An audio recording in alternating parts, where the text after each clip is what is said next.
And now, time for this week's edition of Ranching Issues. Here's Neil Roberts.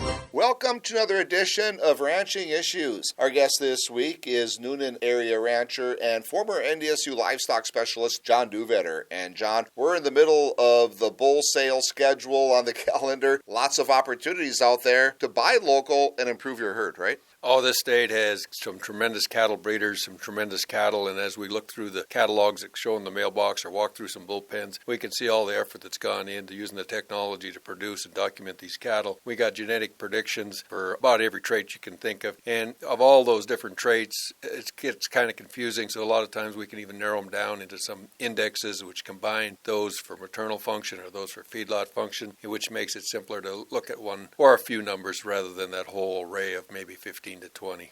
All right, good stuff, John. And hey, we'll talk more on bull sales when we come back. You're listening to Ranching Issues with Neil Roberts on the Dakota Network.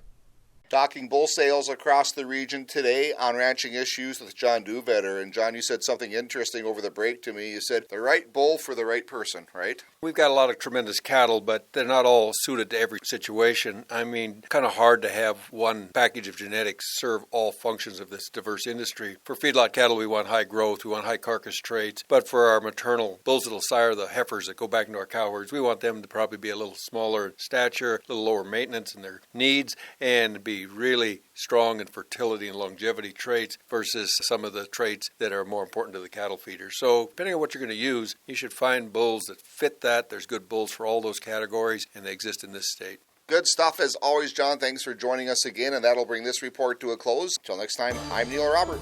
You're listening to the Dakota Network. Real, honest, local news.